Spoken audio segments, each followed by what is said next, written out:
What's going on, guys? My name is Al De Niro, and welcome to episode 105 of The Midnight Hour. There is a guest on this episode, however, it was a much shorter conversation than I wanted to have originally, and we actually didn't even get to the one topic that I wanted to talk about. So, the song opening the show here is called Aeroplane by a band called Luca Brasi. They're an Australian punk rock band, and the reason being that the guest is Australian today, the first ever Australian guest on the show, and he is an old friend of mine. I will introduce him in a little bit. I want to get to a few of your questions first, because I said I would do a Q&A. I never got around to it, and I have a much shorter episode than usual here, so I figure I might as well just spend some time in the intro answering some questions that you guys asked. Not a lot, I'm only going to do like 2 or 3 of these things, but yeah, Luca Brasi, they're this really cool Australian punk band. They're not like reinventing the wheel or anything like that, but they definitely have a good sound, and there's some really cool bands coming out of Australia at the moment that I was thinking maybe in the future of Noise Pollution, which is a side podcast that I have planned, where I would just talk about bands from different countries that I like, and there's quite a few bands from Australia that I could talk about all in the one episode, and it's weird because they're all of different styles, but I think Australian bands have this very kind of bleak, ironic look at the world, which I find quite interesting how consistent it is.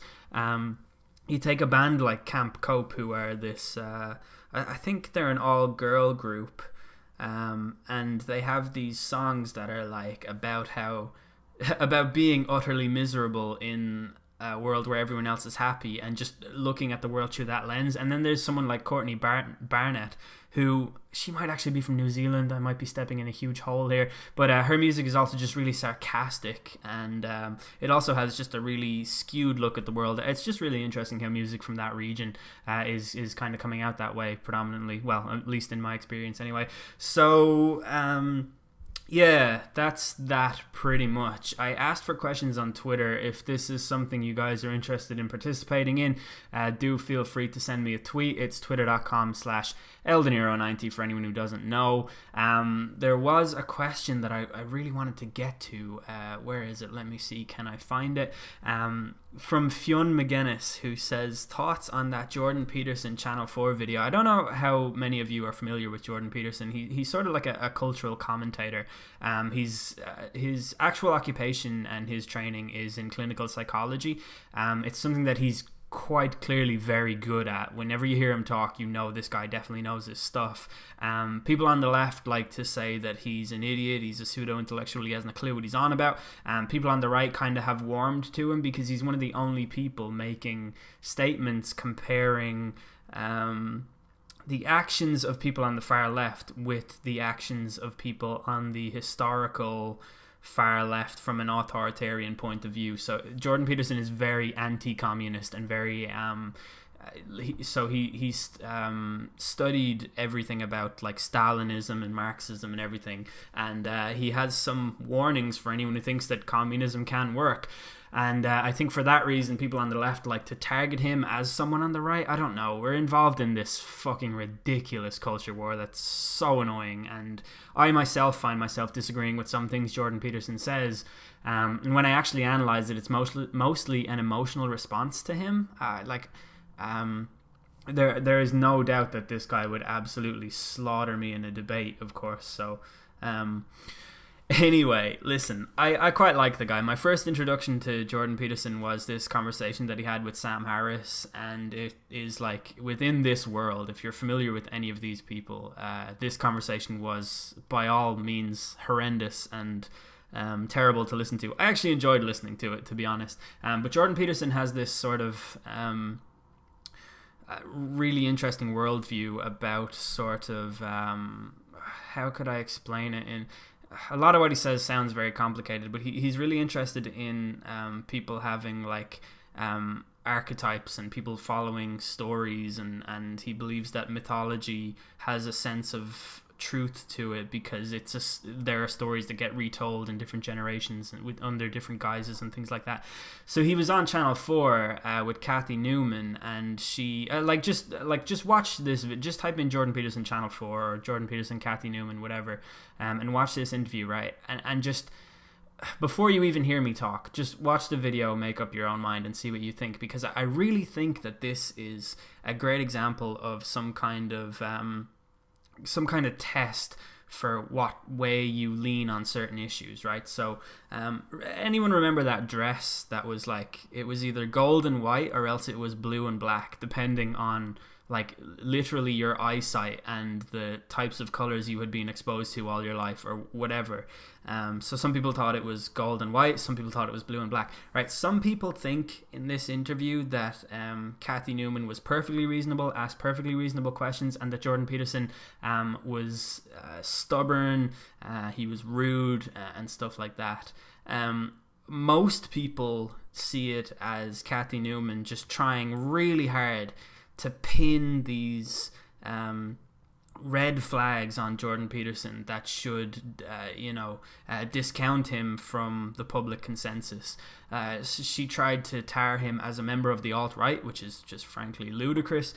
She tried to act as though he believes that all women should stay at home in the kitchen where they belong. She took everything that he said out of context, and basically he would make this point that's, nuanced and complex, and it would point to the various factors that make up one issue, and then she would say, so you're saying that women should stay at home in the kitchen, and it was just crazy. I couldn't believe what I was watching, but he handled it really well. And I think one of the things that kind of turned me away from Jordan Peterson a little bit is that he often goes off on these tangents where he invokes imagery of mythology and biblical verses and things like that, and I don't really have any interest in that. But I find that when he's being concise, when he's backed into a corner, he's really, really good at coming out swinging without breaking any rules, and that's what I think of that video.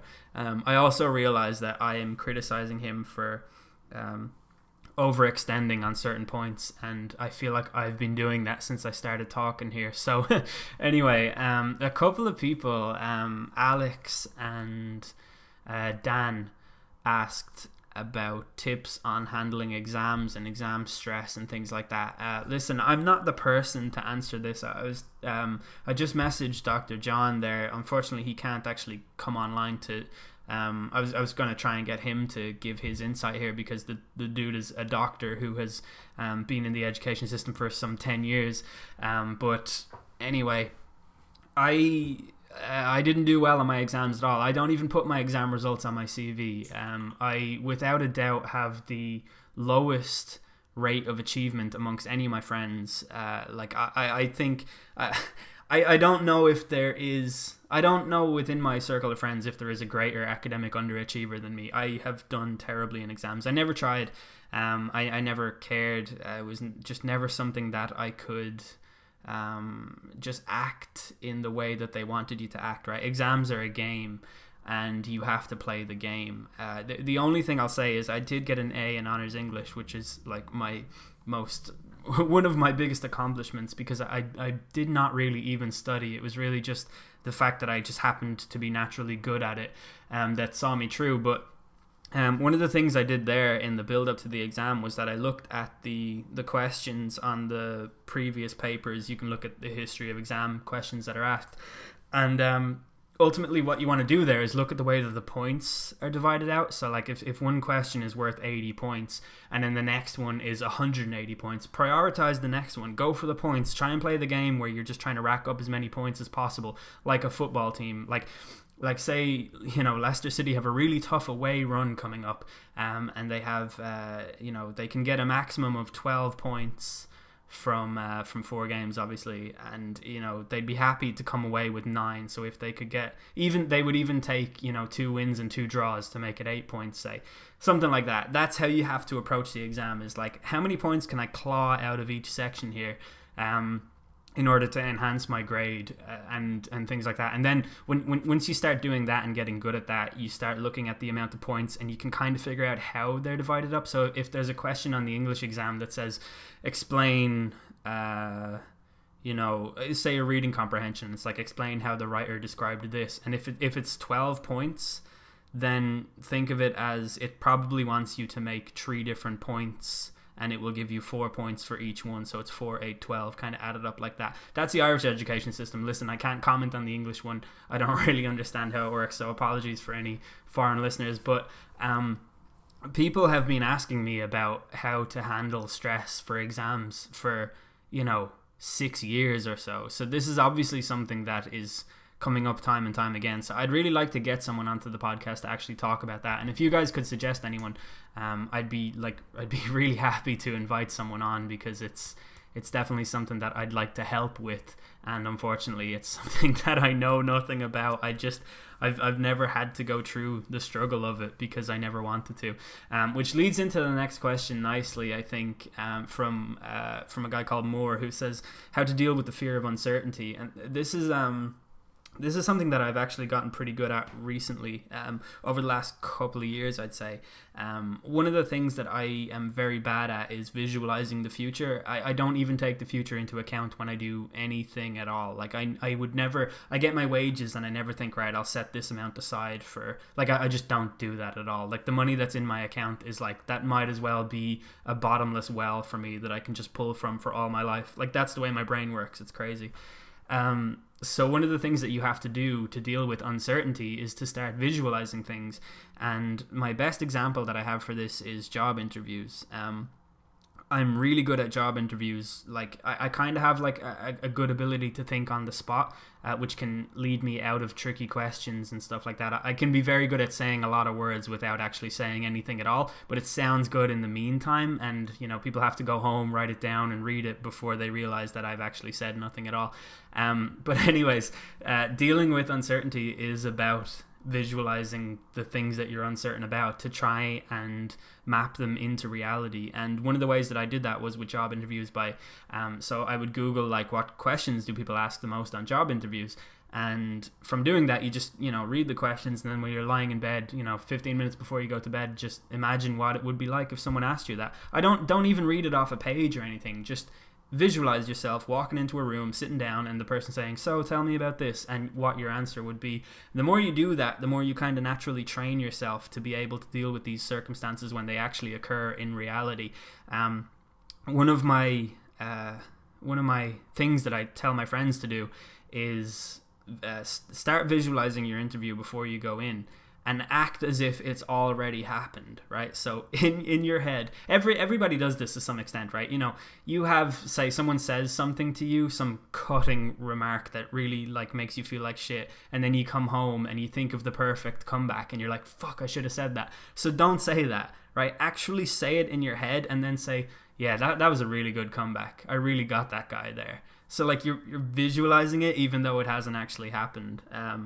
But once you start to do that, I think things become a little bit more certain and you feel a little bit more prepared. It's kind of a vague and shitty answer, I know, but it's something that I'm working on. This is another thing that I asked John if he had any insights, and obviously he did, but they were very nuanced and philosophical and things that I would rather let him discuss.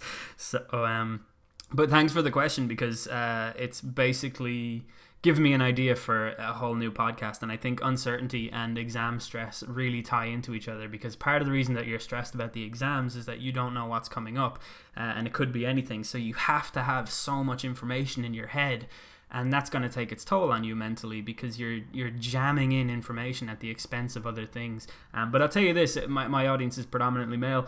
Men are really good at cramming for exams. I don't know what it is. I don't know if there's any biological reason for that, or if that's purely observation, but that's just cram as much as you can, and that will like eventually see you through. If you have information in your head that's really recent, then you'll be able to spit it out easier. So I think I might leave the Q&A there. There are a couple more questions that are really compelling, but I will get to them another time. I want to introduce my guest. I also want to say, listen, you guys all know that the Midnight Hour is different to how it used to be. There's kind of a different guest every week. You never know what the topic might be. It's less funny. I know that it's less funny. It's partly because I really just want to talk to people. I've been having just really good conversations with people that I like, old friends that I've started talking to over the last while. And I always come away from it thinking like, shit, I should have recorded that. Like, people would have liked to have listened to that. So I know that the Midnight Hour listenership is divided into several components. So there are people who enjoy everything. There are people who only like the episodes with certain guests on. And there are people who really don't like when we talk about certain topics. And then there are the weird people in the alt-right who listen to me. and like, I don't know why you are listening when you know that you're going to be sickened by every single thing that I have to say. But anyway, one thing I just want to say is that people who I have brought on the show are not like professional podcasters. I there's probably like one person ever to appear on the show that this has been natural to, and that's Nepenthes. And the only reason it's natural to him is because he's a YouTuber. Like, there's no one else, even Steve, who you would think, like, intuitively this guy's been through loads of interviews and stuff like that. Like, Steve has never sat down for an hour and a half with a journalist interviewing him or anything. Like, this is new. Podcasting is new. When Jack and Loosemore first started, it was their first ever appearance on a podcast, and the same for the original Jack, who I started the podcast with. So like, no one is good at this naturally, and when people come on, one of the things they always say to me is, I can't wait to read the comments. And I know that there aren't many comments, but if you are leaving a comment, if you could just try and be nice. Like, don't say like the first negative thought that comes into your head about someone. If someone makes a point that you don't agree with, like, leave the reasons as to why. And like, you can disagree with someone and still have a pleasant conversation. I actually think that the next episode of this will be something like that. I'm planning on having a little bit of a debate with someone in the next episode, which should be interesting. But yeah, when people come on here, they know they're going to be listened to by at least hundreds of people, and the first thing that you do when you do anything in front of people is you try and evaluate it in your head to see how you did. And the only way of regulating that kind of evaluation on YouTube is by the comments. So if you could just like be pleasant to people, I would really appreciate it. Like 99% of you are, so I don't want to sound like a school teacher here, but just keep that in mind, because I want to encourage people to come on the show, and I want it to be a thing that that they enjoy, and I want to incentivize people to come back. So with that in mind, my guest today is an old friend of mine named Saxon. It's pretty much the coolest name ever. He is Australian, although he's actually originally English, so he's not a true Australian. But anyway, I wanted to talk about the differences between Europe and Australia, because he now lives in Europe. I didn't actually get to that at all because he's a journalist, so I started talking to him about journalism a little bit. So we only had about 45 minutes, which is just not really long enough for a full episode, I don't think. So I don't know. I hope you guys still find it interesting, because he is a guy who has moved to another country, and I know that that's a subject that really interests a lot of you. I know it's a thing that a lot of you want to do, and I've had so many questions on it in the past. So his Twitter will be linked in the description no matter what platform you're listening on, so click that and give him a follow. Other than that, there's not really anything else to say, so let's get into the episode.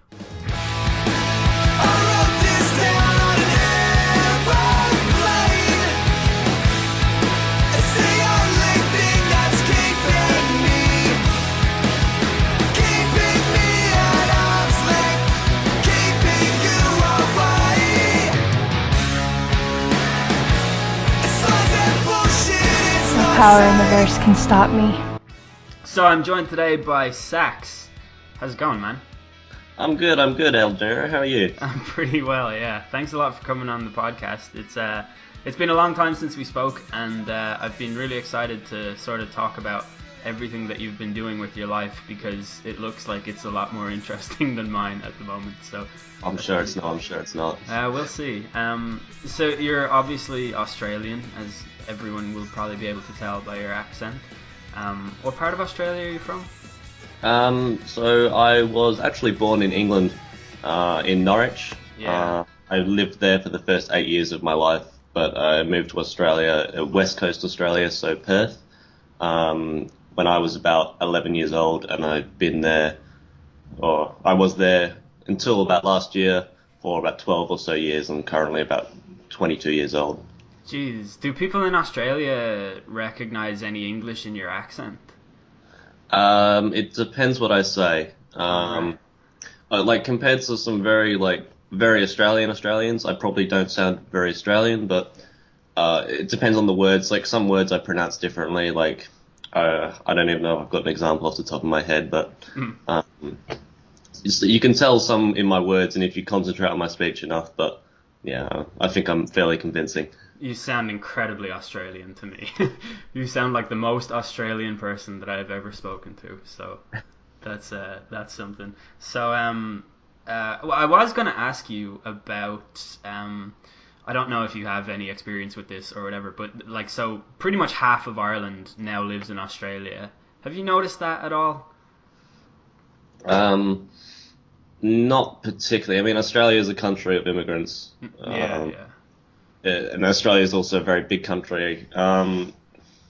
Not particularly. I mean, on the West Coast, you get a lot of like suburbs where there is a particular cultural group. So, for example, the northern suburbs of Perth are mainly English dominated. And I mean, I can say this with confidence, having played soccer in leagues for a few years. And you go up to a club, and it's an English club or it's an Italian club with Portuguese or Italian, Portuguese, Spanish, whatever the club Yeah, is. yeah. I haven't, not too many Irish people. That's interesting. We have like I have spoke about this a little bit before, but I think Ireland is a very self-deprecating nation. Like our media kind of hates us and the way that we act abroad and things like that. Even though most countries are actually really welcoming to the Irish and we have like a great reputation, which to be honest we don't even deserve at all because we're just as bad as the English. But a lot of people think the English go abroad and they're savages and barbarians, but the Irish go abroad and they're just a great laugh. And it's not always entirely true that way, but we get these articles from Australian media creeping into our media about how Irish people behaved despicably at some like national event where like Australians are just having fun drinking and Irish people are just too drunk and everything. So um, I'm kind of glad that that hasn't been your experience because I don't know. I hate the idea of an entire country thinking, oh, those Irish guys, they're a bunch of cunts. So, I think Irish people have got a fairly good rep worldwide. I yeah, mean, I think you've got the rep for going hard and drinking a lot, yeah, but in an overly bad way. I mean, I worked at a casino, and at the end of a big night, especially when there's sport on, like Six Nations or so, the Irish people will still be there at like 5 o'clock, 6 o'clock in the morning, yeah. But it wasn't overly troublesome or anything like that. It wasn't anything different in comparison. Yeah, yeah. Well, that's kind of good to know, I guess.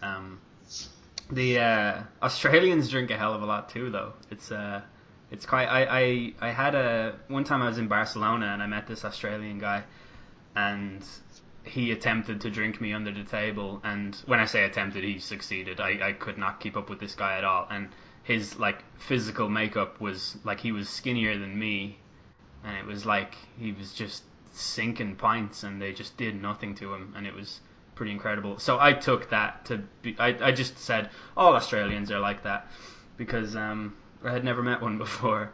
But I don't know if this is like an offensive thing to say or not, but like a lot of people in Ireland grew up watching Home and Away, and so our image of Australia is that it's just a series of surf shops and really attractive people and lots of drama and stuff. So I Yeah, don't not particularly.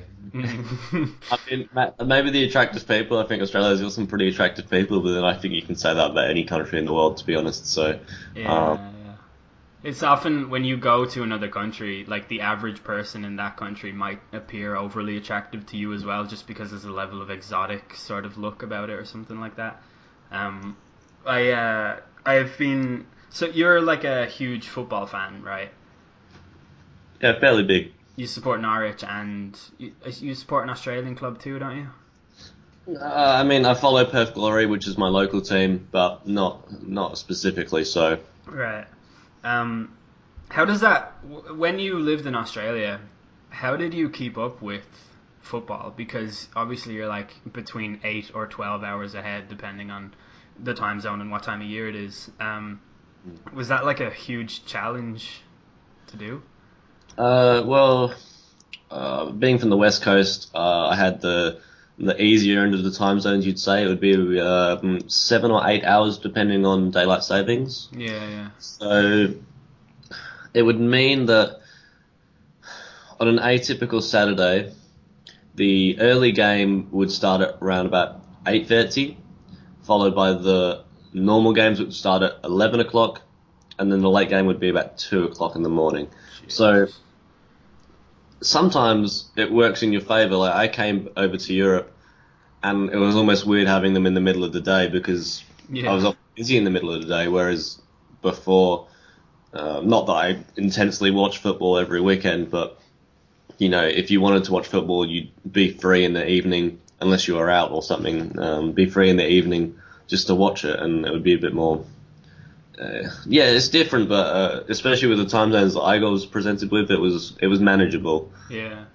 You could still sit down in an evening, and I mean, I'm not that kind of person who goes to bed early. So for me, staying up to 1 to watch the 3 o'clock kickoffs as they would be, wasn't too much of a stretch. I went to Singapore last year, or sorry, the year before last. Now that it's 2018, and basically football just stopped existing for me while I was there. I couldn't keep up with the fact that like the 3 o'clock kickoffs were happening at 11 at night, and I'd be out in a pub and there'd be football on, and I'd be like pissed, and this was like live English Premier League football, and I was just like, oh, what the fuck, I forgot that existed.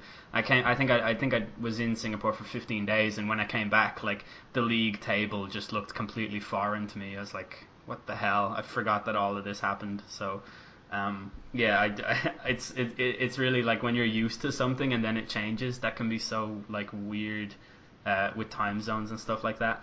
But one thing that a lot of Australian people say on the internet is that the quality of internet in Australia is terrible, and that nothing is available, like everything is banned. Netflix doesn't exist. I think it does now, but it used to not. Was that your experience, or is that like an over exaggeration by the Reddit community, or? I think Australia's internet in general is pretty bad. I couldn't quote any stats or anything to you apart from like personal. Like personally, before we got the NBN, which was the government initiative, National Broadband Network, um, my speeds at my house were a maximum of let's think. I think it would have been 1 megabyte download, so about 10 megabits. That would have been about my maximum where I was, and I was in a fairly central-ish suburban area. Jesus. But now I think it depends because I've come here to Germany, and currently the house I'm in is also that same speed, and I'm not sure. I'm not sure if it's just the box or the location of the house, but I think generally Australia's internet is pretty average, and a lot of countries are better. But with the new NBN, although that has the government program hasn't worked, as they've kind of skipped out and cheaped out on a few parts, so it's really not. Yeah, they do that. It's not like a big long term. The Australia's internet is now fantastic. It's more like a band-aid on a wound that's going to be reset in about five years but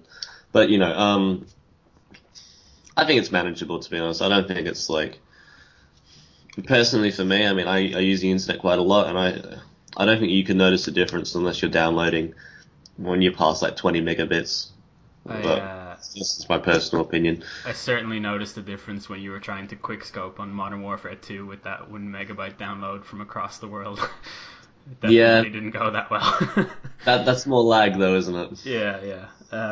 So anyway, to get to the super interesting stuff, how did you make your way to Germany? Because this is something I actually don't know, and I'm really fascinated by what you're doing with your life on the face of it. So how did you find your way over there?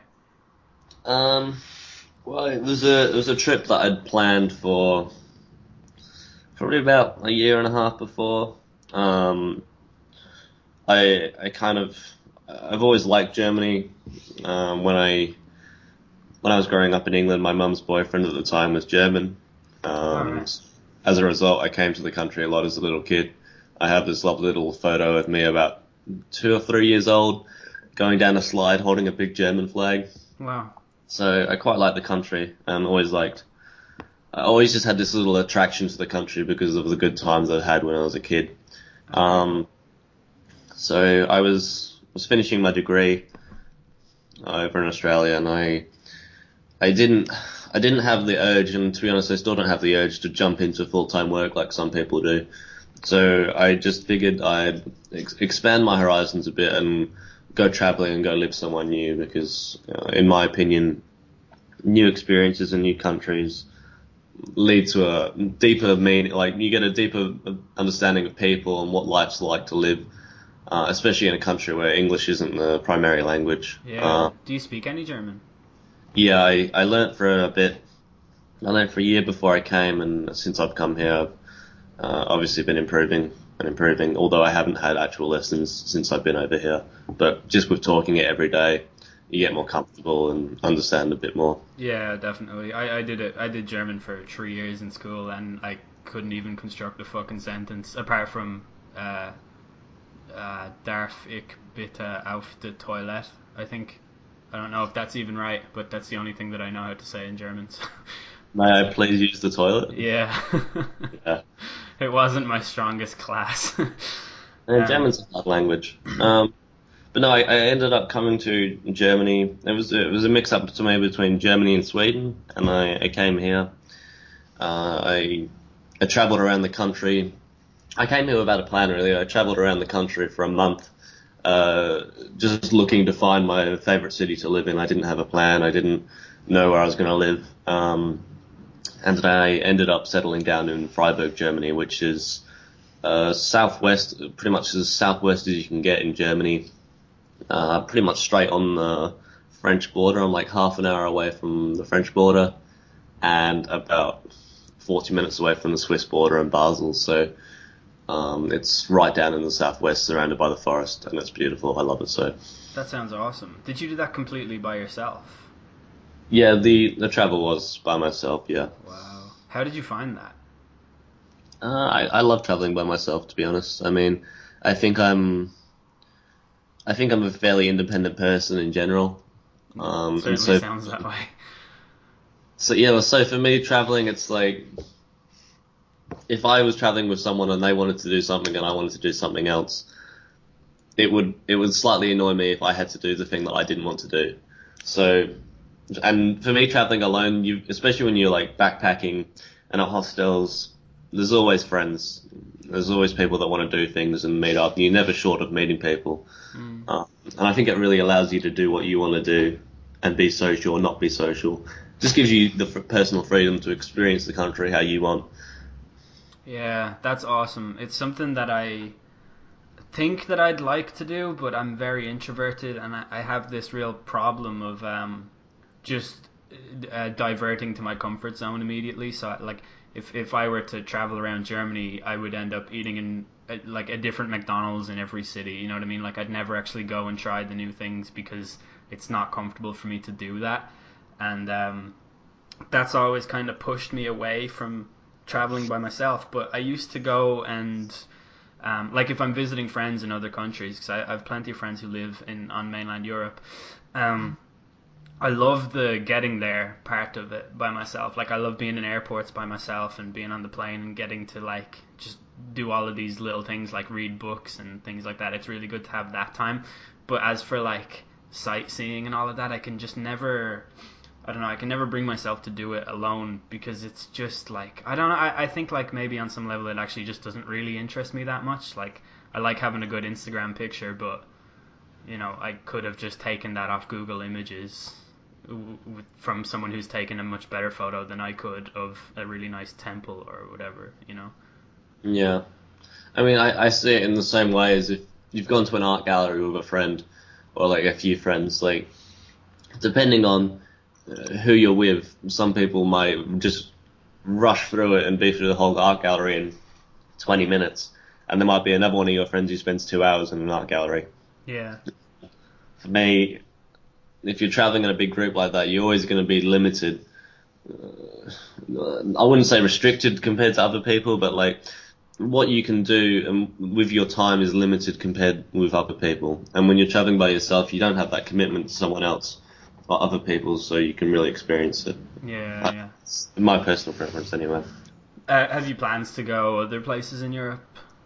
Since I've been here, which is I came here I came to my travel last June and started living here in Freiburg at the end of July. I've been to Istanbul.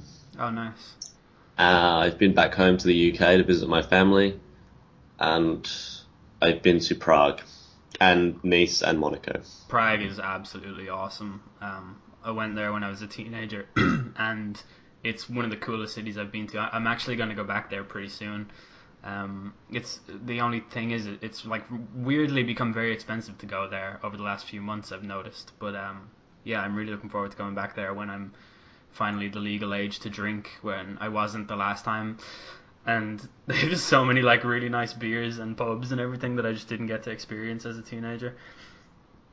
Cheapest beer in the world, that's for sure. Really, that is fantastic. It is um, a city. I was going to ask you something that one of my friends actually suggested that it would be like almost irresponsible of me to not ask a journalist from Australia living in Germany what they think of this. And I understand if like you haven't committed to an opinion because maybe you haven't been in Germany that long, but one of the main talking points about Germany online is the refugee crisis.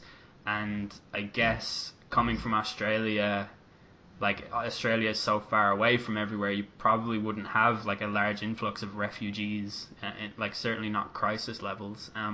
Do you have any? Have you made any observations or anything about the refugee crisis in Freiburg? Has it hit there? Like, is there any like social segregation or any like weird sort of changes in the atmosphere or anything like that? Like, is that something that you've seen at all?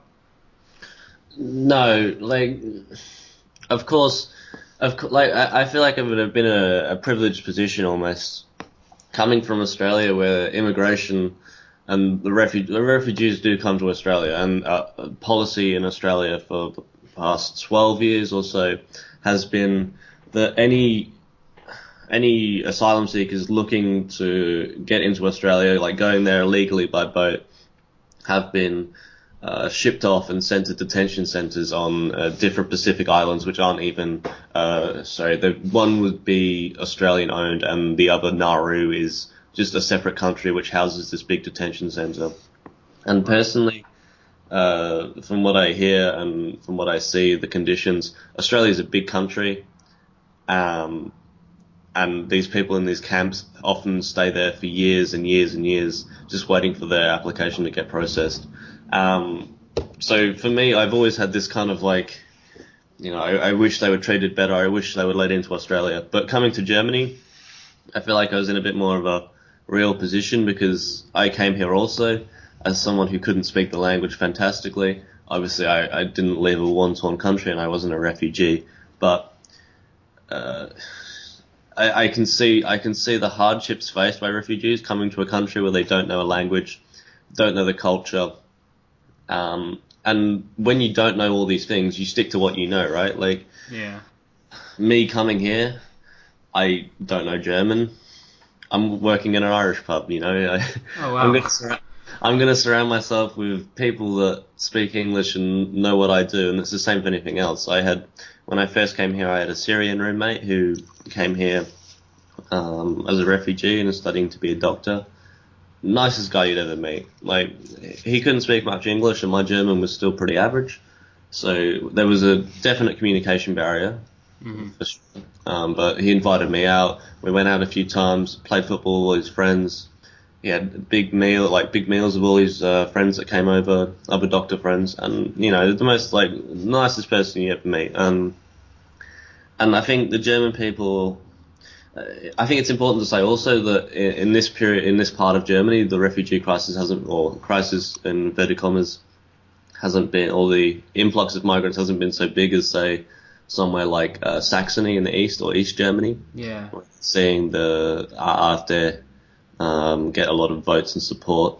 But I see a lot of support, and I see a lot of people supporting refugees and welcoming them in. Like my housemate at the moment volunteers to teach German to refugees at a little school, little place in the middle of the city.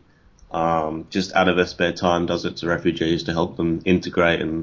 But no, I don't think there's a crisis. I think at the end of the day, you can bring like the numbers sound high when you put them on pieces of paper. When you compare them to the actual population of people, and yeah, I don't think there's a crisis at all, to be honest. Yeah, it's one of They those things that I, for whatever reason, I've fallen into a lot of these wormholes on YouTube. You know, when you start clicking videos and like you see the title of something and you're like, I know that I will be a more unhappy person after I've watched this video, but I want to click it just to make sure that I'm right about that. So I just see these clickbaity things about Germany and refugee crisis, and like the same thing is happening with Sweden, and like there's so much scaremongering, and like it actually is scaremongering. I don't know what the official numbers are, and I know that the numbers of refugees is actually a disputed figure, but there's been at least 500,000 refugees entered into Germany in 2017, and if you listen to some people, it's like this is the end of the world and the end of the West. Like a really popular thing that people love to say is this is how the West will die. There's no way that the culture will be able to withstand all of these Muslims because they have different cultural leanings, and that they're invoking Sharia law in every town that they come into. And I have spoken to people from Germany, and this is like not their experience, and obviously it's not your experience either, and it's just really strange to me that this is a thing that people who've never been to Germany are just super focused on, this huge threat to German culture. It's just such a weird time to like consume media, I guess. it is a lot of fear mongering and scaremongering, and people take it out of context and over exaggerate things. I mean, we've seen so many examples of this, even non-refugee related, with things like UKIP and all the money promised to the NHS, and then as soon as they get out of the EU, it's just revealed they were empty promises. I mean, I don't know. When I travel, I mean, I've traveled around Germany. I've been to a few cities.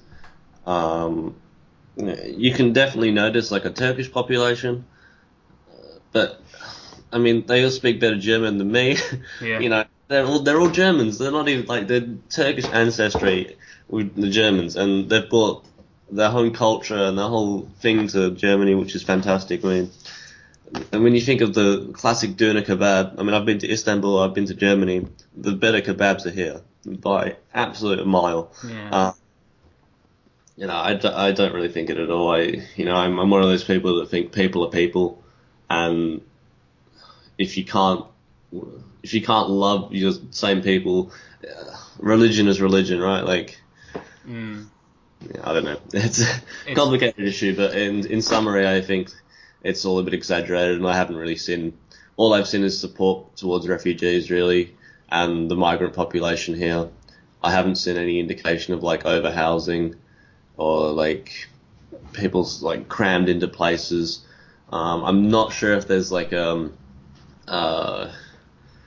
I don't want to say camp, but I can't think of another word, like a place where refugees are coming in to a specific accommodation just for them. I believe there's one or two around here, mm-hmm. but there's never been any, like, never heard anything bad about them or anything. And Freiburg is one of the hardest places in Germany to find accommodation, and also one of the most expensive, so Wow.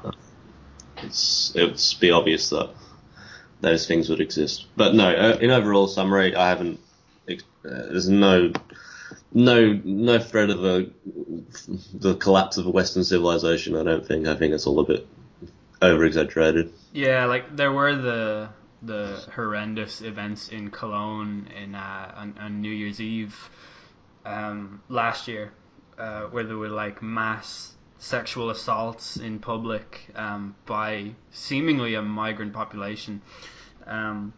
I guess that kind of started everything, Even and that, though, was I think it was proved to be over-exaggerated, or some part of it was exaggerated or taken out of context. Do you have any, like, as an actual journalist, right? One of the main things that people say who are in complete belief that the Muslims are taking over Europe, basically, and they say that the mainstream media is hiding this because it's an inconvenient truth because of political correctness, because they don't want people to know and stuff. Do you have any, like, as a journalist, do you believe that is probable? Like, obviously it is possible, but, like, is it likely that the media would just silence or censor an entire thing? It seems totally counterintuitive to me that if the media, if journalists and investigative journalists and people who report on facts were aware of an existential threat, why would they hide it? Like, what would be the purpose of concealing that threat? You know what I mean? I think that's like with mainstream media. I mean, obviously you're gonna get right-wing publications and right-wing people that want to present their facts in a way. It's all about how you present stuff, right? Like, like that's what I think the news has been trying to do. There's been a big thing with like not trying to produce. With news organizations not naming, for example, suicide bombers or linked to terrorist attacks because it promotes that same kind of thing as they did with suicides. If there's a suicide, it will be reported as an accident, or it won't actually be said it was a suicide in the news. As someone who's worked in the industry, I don't think there's that. I think news, in the end of the day, focuses on the truth and has facts presented to us. And if it's facts that come from an uncredible source, or facts that isn't news, then it won't get reported. But I don't think there's going to be overall bias of the whole media, every media that isn't super right wing going, look, we know there's a massive problem, but we're just not going to report on it. Like, that just doesn't happen. And I think if there was this big conspiracy, you wouldn't have heard about the things in Cologne, or there'd be so many things that just didn't get reported on. Like, I don't know. I don't think I think it's just a bit crap. And I think if the media wants to report on something, they will, and they have the right, not the right. It's their job to report news and make them aware of stuff. And I don't think they'd hide things from the public. It feels like obviously in this era the media has had to adapt to like a click friendly kind of news cycle, and it feels to me intuitive to say that European media agencies would, if there were these grisly dark stories, it would make a lot more sense for them to actually report them, like completely irrespective of a moral and ethical perspective on journalism. Just for clicks to suit their business model, it would make sense to report the bad stories because that's what sells. You know what I mean? In my first one of my first classes at university, the whole lesson topic was on the news is always a battle between what people need to see and what people want to see. You can have a piece of news which is about how the government is abandoning its climate change policy, for example, and that's what people need to see and need to read. But if you post that at the same time as an article saying, look what Kylie Jenner wore to the Met Ball last night, what will get more clicks and what will generate more income for the company? And that's the problem with journalism at the moment, because as you said, it is very click focused, because a lot of all the newspaper revenues gone down the drain. It's non-existent. And so people don't pay for news online. I mean, I don't pay for news online. I don't know if you pay for news online, but I certainly don't. Yeah, exactly. Like it's money hole, which then there's a big money hole, which then leads to less journalists, less photographers, less staff in general, which then proceeds to less being able to get covered and less quality news result. And then people get angry at the news because it's less quality. It's this constant cycle that will have to fix itself soon. Otherwise, people are going to lose faith in the media. And I talk to people here, and some people you talk to just don't believe in the media anymore. Yeah. And I don't believe that for a second. I still obviously believe in the media, but you get people that go, oh, BBC News won't report on this because it doesn't do this, or people don't believe that the news the news got some agenda or something, or they won't report on this because they don't want to, and it's probably not the case at all. It's probably because they've got 5 journalists who are off their feet doing things that's going to get the company, profit. I mean, when people say to me oh, they got a BuzzFeed for their news, it annoys me. BuzzFeed is where good journalists go to die, in my opinion. Yeah. It's I've long been an arguer that BuzzFeed is killing the world. Even before they became a quote unquote news company, they were still the worst fucking website out there. All of their articles they weren't even articles; they were listicles, pictures with 4 words written underneath them, and it's 43 ways that you can construct a webcam using only balloons, or just complete fucking bullshit. And then all of a sudden they're publishing some dossier from an intelligence agent about Donald Trump and prostitutes pissing on a bed in Russia that Obama slept in, and it's just how you could not explain this to someone who was frozen in time in the year 1995 or something. It's such a bastardization of mainstream news. It's insane. But perhaps that's where the direction is. Maybe all these clicks from BuzzFeed will get BuzzFeed as it's already grown as massively as a business. Maybe it will continue to grow as a business to a point where it gets such a sustainable revenue, it actually becomes a legitimate source for news. It's highly possible because that's true. Yeah, I can see I think I'd say now BuzzFeed gets a lot more hits than. I don't want to say the BBC because I don't want to think that's be true, but they probably are one of the leading news companies in the world right now in terms of clicks and traffic. Some kind of mid-range news agency that works hard to produce quality content. I imagine that BuzzFeed gets more revenue from listicles, which is horrible, but maybe it will go full circle in 10 years and BuzzFeed will be where good journalists go to be better journalists, rather than what it is at the moment. But it's a very complicated system with journalism at the moment. And when I've always wanted to be a journalist, ever since I was 12, and people have incredible stories that need to be told, and people want to hear these incredible stories, and people deserve the right. I don't know if that's the right way to say it, but people need to know what's going on around them, right? Good or bad, ugly, fantastic. If you didn't know what was happening in your town, I mean, I have this kind of problem now. All the websites coming here in Freiburg, I want to see what's going on. But it's all in German, and for me, it's kind of hard to understand. So I feel like I'm kind of not in touch with Freiburg compared to back home, where I'm very oh, this happened then. I know what happens. If anything happens in Perth, I get a hold of it through Facebook or through Twitter or something. Yeah.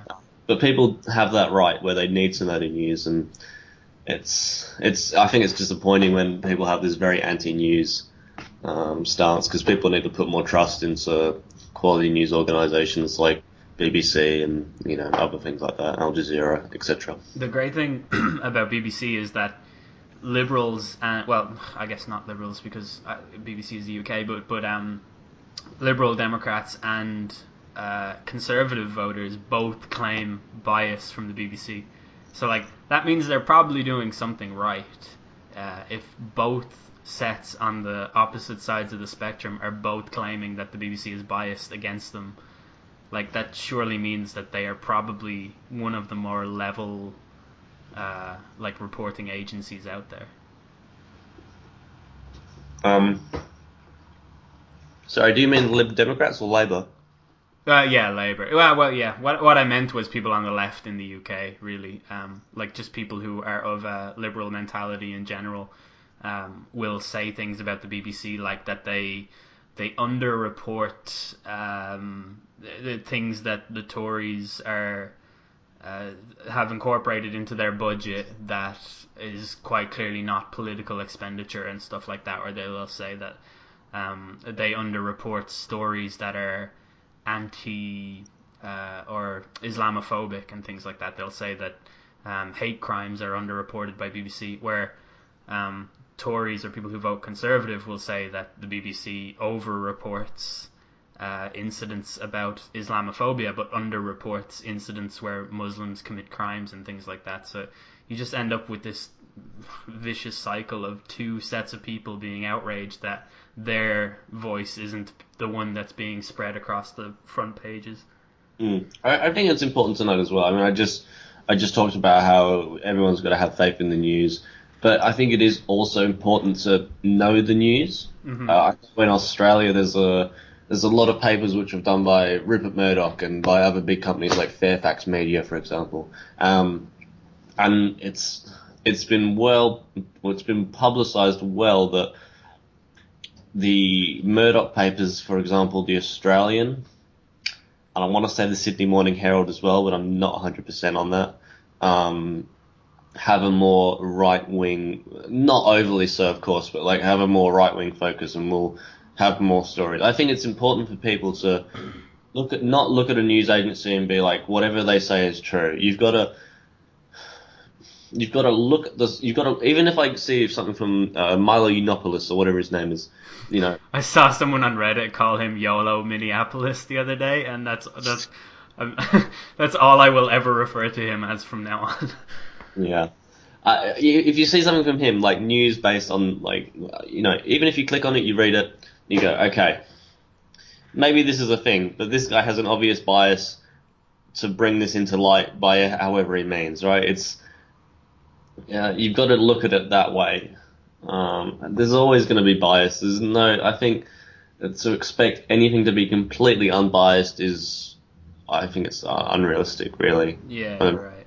And I'm kind of going against my old point, or my last point, but you've got to look at the news and you've got to like read the words and not just take them at face value and be like, this is absolutely correct. There's other factors that have got to come into it, you know, and I think that's part of what you said about Islamophobia. People will click on something by, like, I don't know, Britain's United Party and be like, this is true, I've seen this, share exactly, you know, and it might be, some parts of it might be true, but some parts of it might not be true. You know, you've got to really think about the news and how you digest your news in this day and age and really be clued in. But I think it's, with the internet and the amount of knowledge that people have, it's working towards it. Do you think that there's kind of a possible antidote to the echo chamber thinking? Like, there's just, I don't like, the USA is just a great example of a country that is plagued by like it's actual like epidemic levels of partisanship, and like there's such little civil discourse left when it comes to the Republicans and the liberals in America, and it's just, I don't know, it's really hard to, obviously I don't live there, I've never been there, I don't assume that the vitriol that we see online is represented that often in real life between ordinary citizens in America, but it's really hard for any issue now to not be made a right versus left thing, and ultimately like a racist versus non-racist thing. Even if it has nothing to do with race, everything gets dragged into some realm where it's like you can tar it with badness and definitively say, oh, this is bad because of this reason. Like Donald Trump just said that we don't want people from shithole countries coming in, and people are saying like, oh, well, Donald Trump is a racist, and that's that. And it's like, that's not actually a racist comment. It's a really fucking stupid thing to say, and he shouldn't have said it. But like, you can't say that he's racist because, like, instead of like saying, oh, he's racist, get him out of the White House, is such a cop out when he said something that is completely unpresidential. It's completely against the tone that someone leading the country should be setting. It's just not a thing you would want a democratically elected leader to be presenting. It's a horrible like portrayal of a message.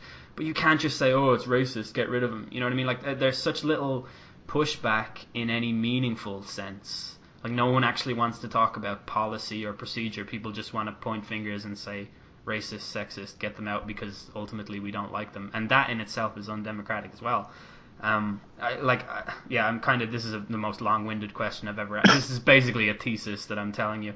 Do you think there's anything the media can do to help that? Like, is it possible that the media could like educate people on how to, like, even if it's just to further their own agenda, like how to actually fight things that they don't like instead of just sitting back and pointing fingers? Difficult question, really. Yeah, it was essentially a novel that I just wrote.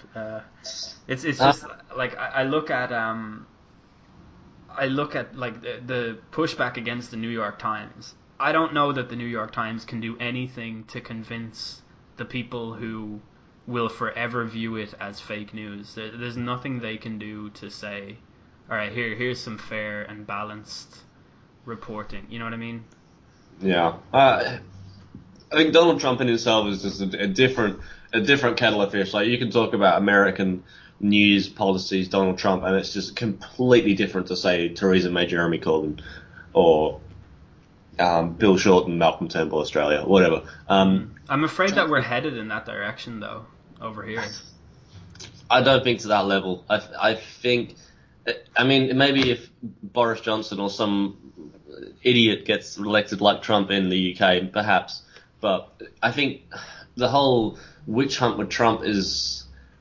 I mean, I kind of admire not his policies or who he is as a person, but how he manipulates the media and people's perception of the media to suit him. Yeah, me Like, too. It's a real skill. Like, it's a genuine talent. yeah, but in terms of like changing, especially Americans, people like opinion, educating them. Like, I saw so many. I think people have been a lot more clued into politics now that Trump is president, to be honest, because I feel like people now. I'd say, oh, well, this is just a theory. I'd say people, especially Americans, have a lot more understanding of how their political system works because they wanted to know how Donald Trump became president. Yeah, that's true. But then they want to get Oprah now instead. And it's just. Um, I don't know. America's America, right? But It's crazy, though, isn't it? Like, it's. Oh, man. I can't. Like, there's just no way that you can be like. Oh, yeah, good. Well, they've done the reality TV experiment with the president, and now they need. Oh, it's Oprah. All right. Like you guys are screwed. Like, just Godspeed. Good riddance. mm, It's crazy. I don't mean good riddance to the whole country. I mean, just seriously, fucking sort yourselves out with that. Like it surely we can't have Donald Trump and Oprah debating on TV about the presidency, right? Like this is something that if you were to say to someone 10 years ago, Donald Trump and Oprah are having a debate on TV, you'd be like, oh, what's it about? The book, The Secret. I don't know. mm. It's just so weird. I'm gonna have to head in 5 minutes or so. That's cool. Any last questions you want to ask me? Yeah, what's your favorite video game? My favorite video game of all time or right now? What's the one that you're playing the most right now? I play 3 games pretty much at the moment. No, 3 games? 2 games. I play StarCraft 2. I play Football Manager 2018. Right now, I'm playing a bit of They Are Billions. I don't actually know that. I'm playing. I've racked up like I think 300 hours on Football Manager 18 already. I'm absolutely addicted to the game. But what team do you manage on it? At the moment, I'm with Pep Glory. Oh wow, how's that going for you? I just started. I think I'm 1 game into the new season. Oh wow. I'm one of those people that manage from very low levels. So I started off with one of like the state level teams to where I'm from. And then got sacked and then went for another state level team and then went up to Perth Glory. But Wow. yeah, last time I went to Perth Glory, like, the A-League rules are a bit trash, so yeah, I'll see what I can do. Yeah, I never do. I never do MLS and I never do A League because I just don't really understand what's going on there. It's pretty weird. I always go for the Premier League and you basically just generate so much money that it's actually impossible to fail. Like it's really weird and it gets more and more every year. Like I'm with Leicester now. I'm in the year 2022, I think, and my transfer budget is 395 million. Wow. Yeah, it's ridiculous. But like, I won't spend that all. I'll spend like 7 million on players that I'm gonna sell for a combined total of 250 million in 3 years. Like, I really play the long game, and ultimately for me, it's a balance sheet simulator, and, which is the opposite of how I handle my finances in real life, unfortunately.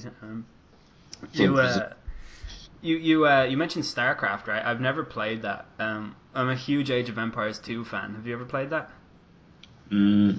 Possibly when I was very young, but I never really touched Age of Empires. Wow. I touched Age of Mythology, Rise of Nations when I was younger. Those are like my first real-time strategies I ever got into. How does StarCraft 2 compare with Age of Mythology? Are they similar in any way? I mean, the whole premise of real-time strategies is pretty similar, right? You've got your resources, you've got to build your armies, you've got to go crush the other guy. Mm-hmm. But StarCraft is easily the most refined and competitive, and the best. It's the best RTS still on the market. I think it will be for a while, you know. And the only other competitor is like Warcraft 3, which is again is another Blizzard game, but it's from like 2005, and it's a bit more like micro orientated.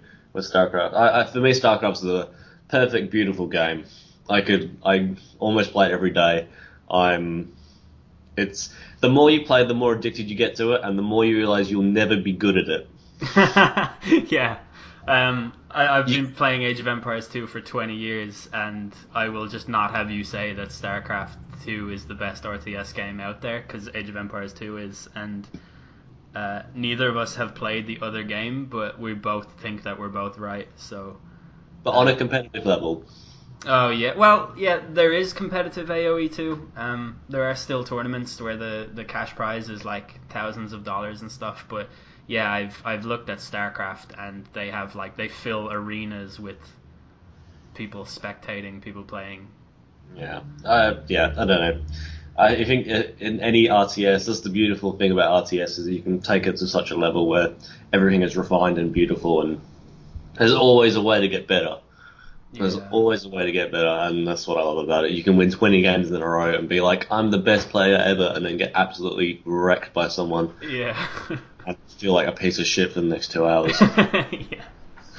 Yeah. One last question. Is there such a thing as a kangaroo kebab, and have you ever eaten one? That's 2 questions.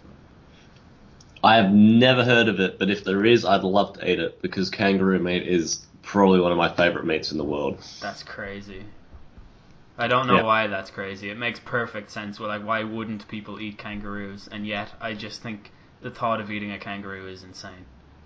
I think it's fairly popular in Australia. It's not like an easy replacement for beef. It's not like all the beef is replaced by kangaroo. But if you want some, you can easily kind of buy some, barbecue it, or cook it how you like. But it's really good meat. I would recommend to anyone who wants to try it. Maybe I should. I don't know if you can get it here though. Well, thanks a lot for your time.